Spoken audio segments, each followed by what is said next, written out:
अपनी इसी कुदृष्टि से संसार को अपने चरणों में झुकाने का दंभ भरते थे शनिदेव। मुझे अपमानित न करो राहु। अपमानित ना करूं तो क्या करूं? आपकी कुदृष्टि से भयानक तो मेरी शक्ति है। जब मैं सूर्य चंद्र को ग्रस कर उनका तेज खंडित करता हूं, तब किसी विष्णु का साहस मुझे रोकने का नहीं होता। राहु! उच्च स्वर में चिल्लाना मुझे भी आता है शनिदेव। दैत्य गुरु शुक्राचार्य के पश्चात आपका भी अहंकार ध्वस्त हो गया। अब मैं दैत्य शत्रुओं को स्वयं समय आने पर दंडित करूंगा। तुम क्या अपने कटे हुए मस्तक से अस्त्र चलाओगे राहु? जाएं अपने पिता सूर्यदेव से जाकर पूछें कि राहु का कटा हुआ मस्तक कहां-कहां से अस्त्र चलाने में सक्षम है। ये कार्य यदि मात्र मैं करता तो। पुत्र शनि, जगदीश्वर भगवान विष्णु के भक्तों से शत्रुता करके तुम अपने सर्वनाश को निमंत्रण दे रहे हो। मुझे आपके परामर्श की आवश्यकता नहीं है सूर्यदेव। पुत्र शनि, मैं तुम्हारा पिता हूं, तुम्हारा परम हितैषी हूं। पुत्र, तुम राहु जैसे कुटिल, प्रवंचक तथा पिता के शत्रुओं को मित्र बनाकर अपनी कीर्ति और यश का नाश कर रहे हो। सावधान सूर्य, यदि तुमने मुझ पर आक्षेप किया तो मैं तुम्हारी कीर्ति और यश का नाश कर दूंगा। तू क्या मेरी कीर्ति और यश का नाश करेगा प्रवंचक? मेरा तेज क्षण मात्र में तुझे भस्म कर सकता है। वो तो मैं तेरे अमृतपान की मर्यादा रखने के कारण तुझे क्षमा कर देता हूं। तू क्या मेरी कीर्ति और यश का नाश करेगा प्रवंचक? मेरा तेज क्षण मात्र में तुझे भस्म कर सकता है। वो तो मैं तेरे अमृतपान की मर्यादा रखने के कारण तुझे क्षमा कर देता हूं।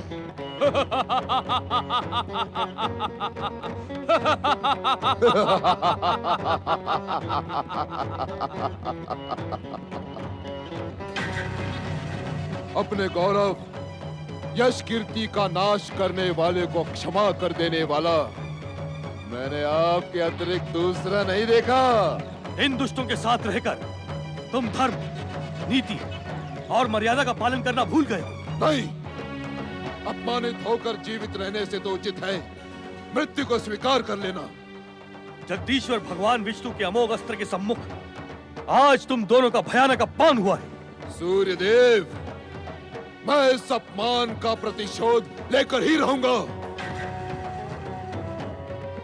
अपमान की धधकती हुई ज्वाला में जलते हुए शनि की प्रतिज्ञा भी सुन ले कि समय आने पर मैं विष्णु का इतना ही घोर अपमान करूंगा जिससे विष्णु सारे संसार में कलंकित हो जाएगा। ना शनि ना, केवल अहंकारवश ऐसी भयानक प्रतिज्ञा करना उचित नहीं है। उचित अनुचित की शिक्षा शनि को नहीं देना सूर्यदेव। शनि स्वतंत्र है, शक्तिशाली है। तो जो इच्छा हो वो करो। मैं अभागा पिता तुम्हें कल्याण का आशीर्वाद भी नहीं दे सकता। इस समय सूर्य के प्रकट होने के पीछे याद है किसकी प्रेरणा थी? किसकी? उसी जगदीश्वर विष्णु की। अर्थात हमारा क्रोध भड़ककर कहीं प्रतिशोध का रूप न धारण कर ले। इसी कारण विष्णु ने आपके पिता और अपने चाटुकार सूर्य को हमारे समीप भेजा। किंतु इसका परिणाम तो और भी अधिक भयानक हो गया राहु।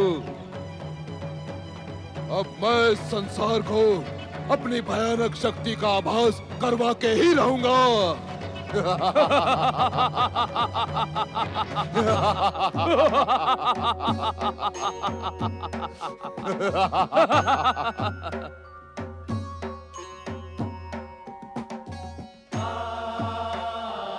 पति परमेश्वराय नमो नमः।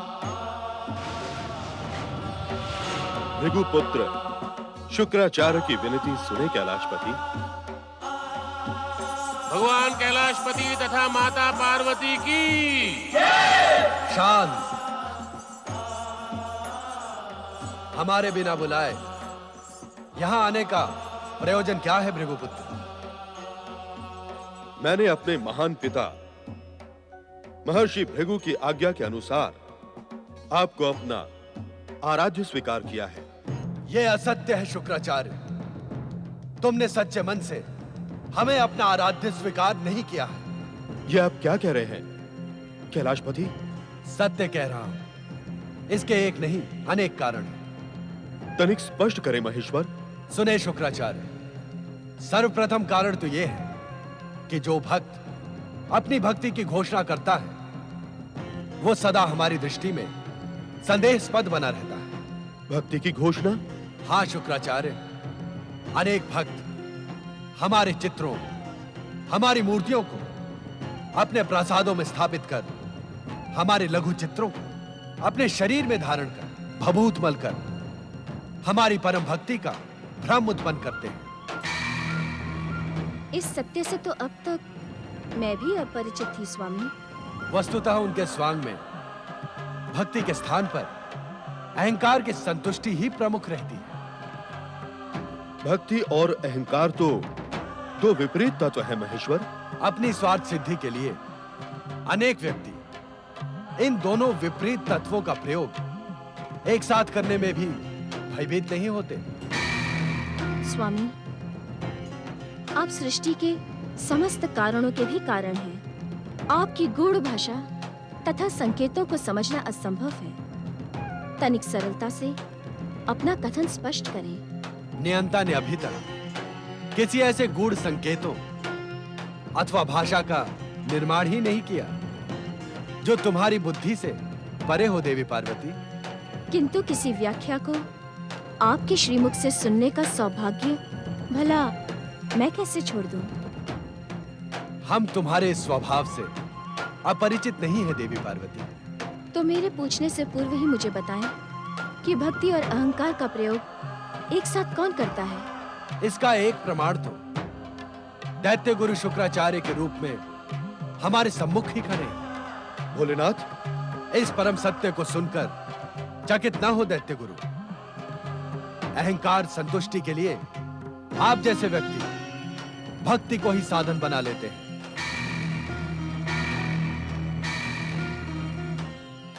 देवी पार्वती, इनके प्रासादों में हमारी मूर्ति जितनी विशाल होगी, चित्र जितना सुंदर होगा, घोषणा जितनी तीव्र होगी, भक्ति से उपजा इनका अहंकार उतना ही अधिक संतुष्ट होगा। हाँ स्वामी, अहंकार को मन की संतुष्टि से अधिक दूसरे की प्रतिक्रिया देखने में आनंद प्राप्त होता है। हाँ देवी पार्वती, जब लोग इनके द्वारा स्थापित मूर्ति, चित्र अथवा इनकी भक्ति की प्रशंसा करते हैं, तब इनका अहंकार संतुष्ट होता है, आनंदित होता है। ये सत्य नहीं है कैलाशपति। हमने सच्चे मन से आपको अपना आराध्य स्वीकार किया है। यदि यह सत्य होता तो तुम हमारे आदेश की परामर्श कहकर अवहेलना नहीं करते शुक्राचार्य। सत्य तो यह है भोलेनाथ कि आपके आदेश के पश्चात भी हमारे मित्र शनिदेव और राहु ने हमें पाताल लोक जाने को विवश कर दिया था। शुक्राचार्य, यदि तुम कुसंगति और स्वार्थी मित्रों के कारण विवश होते रहे तो तुम्हें दैत्य गुरु कहलाने का क्या अधिकार है?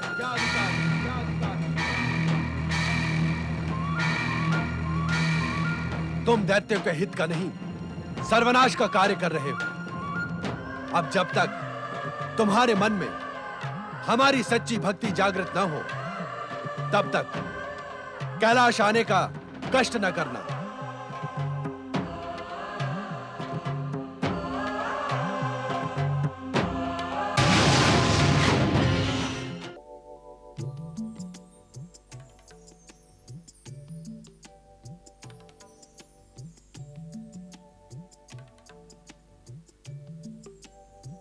इस प्राकृतिक सौंदर्य को देख रही हो देवी बहिष्मति? आकाश के सूर्य देव के साथ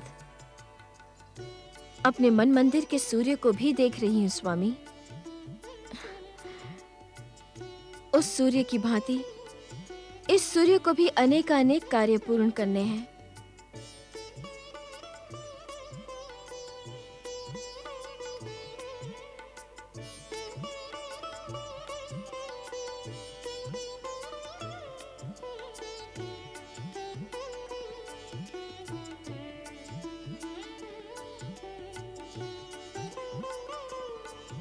ये क्या? ये अंधकार क्यों? यदि अंधकार न होगा तो रजनी का सौंदर्य कैसे व्यक्त होगा? अंधकार से सौंदर्य का कैसा संबंध? संबंध है स्वामी। यदि अंधकार न होगा तो सौंदर्य भी नहीं होगा। अर्थात सौंदर्य का जन्म ही गहन अंधकार के मध्य होता है। तुम परिहास कर रही हो देवी। ये परिहास नहीं, सत्य है प्रिय। कवि के गहन अचेतन में कविता का जन्म होता है, एक चित्र का जन्म होता है, चित्रकार के हृदय की अटल गहराइयों में समाधि का जन्म, भक्ति का जन्म, ध्यान का जन्म, ये सभी तो गहन अंधकार के मध्य ही होते हैं। एक बीज फूटता है तो भूमि के भीतर गहन अंधकार के मध्य। तुम तो दार्शनिकों की भाषा बोल रही हो। ऐसी भाषा सुनकर आनंद आ गया।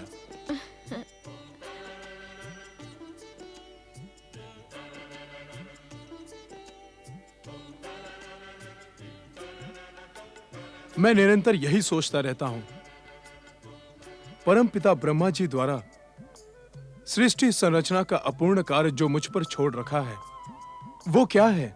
आपको पृथ्वी लोक और समुद्र की सीमाओं की पुनर्रचना करनी है। स्वयं देवऋषि नारद ने बार बार इसका उल्लेख किया था। पृथ्वी की सीमाएं तो समुद्र से जुड़ी हैं। उसकी पुनर्रचना किस प्रकार की जा सकती है?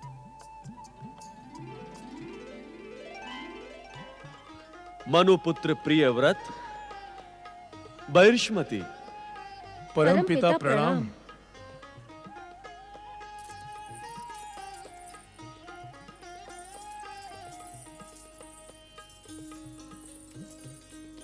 तुम्हारे जीवन में वो अवसर आ गया है जब तुम अपने पराक्रम, बाहुबल एवं चातुर्य से पृथ्वी के सप्त खंड और सप्त समुद्रों की रचना करो। ये कार्य जगदीश्वर भगवान विष्णु की इच्छा से हमने सृष्टि रचना के समय तुम्हारे लिए ही अपूर्ण छोड़ रखा था। परमपिता, अपनी बात निसंकोच कहो मनुपुत्र प्रियव्रत। ये सौभाग्य मुझे ही क्यों परमपिता? तुम्हारे जन्म के पूर्व ही तुम्हारे माता पिता के श्रेष्ठ धार्मिक संस्कारों के कारण ही ये महान कार्य तुम्हारे लिए निश्चित किया गया था। अहो अहो परमपिता, मैं धन्य हो गया। प्रियव्रत, तुम्हारे इस महान कार्य में देव शिल्पी तथा देवी बहिर्ष्मति के पिता विश्वकर्मा जी तुम्हारी अद्भुत सहायता करेंगे। तुम दोनों पूर्ण आस्था से देव शिल्पी का आवाहन करो। पुनः आपके दर्शन पाकर मैं धन्य हुआ। आपकी आज्ञा पूर्ण करना मेरा धर्म एवं प्रथम कर्तव्य है। तुम दोनों का कल्याण हो।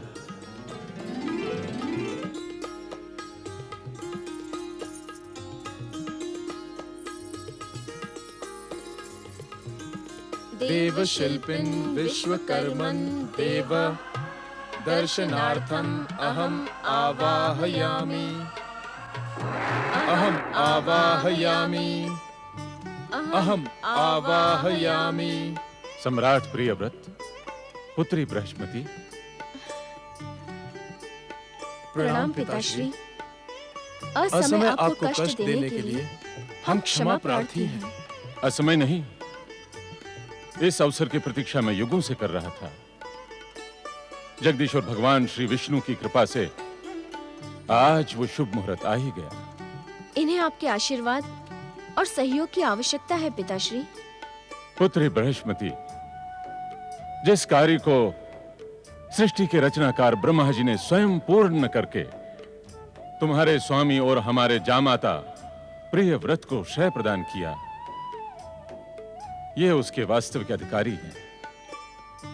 इस महान कार्य में सहयोग करना हमारे लिए गौरव का विषय है। पुत्र प्रियव्रत, आज्ञा पिताश्री।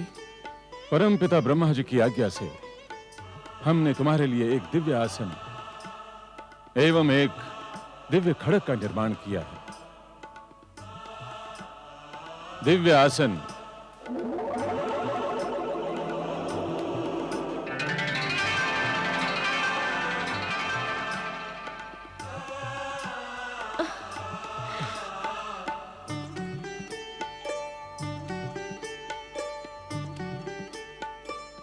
दिव्य खड़क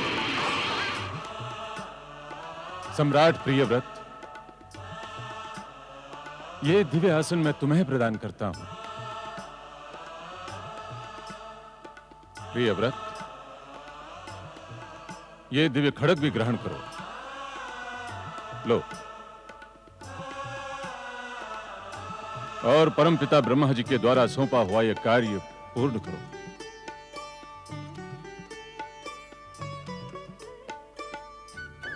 इस दिव्य आसन पर आसीन होते ही तुम दोनों को संपूर्ण पृथ्वी का जल व भूमि भाग स्पष्ट रूप से दिखाई देगा, और इस खड़क से निकला हुआ दिव्य प्रकाश तुम्हारी इच्छा अनुसार पृथ्वी माता के खंड खंड कर देगा। अद्भुत। इस कार्य की सफलता के लिए त्रिदेव और समस्त ग्रह नक्षत्रों की कृपा तुम्हारे साथ है। किंतु क्या पिताश्री? दिव्य आसन पर आसीन होने के पश्चात तथा कार्य आरंभ होने के पूर्व माता पृथ्वी की कृपा अवश्य प्राप्त करना। जो आज्ञा पिताश्री। तुम दोनों का कल्याण हो।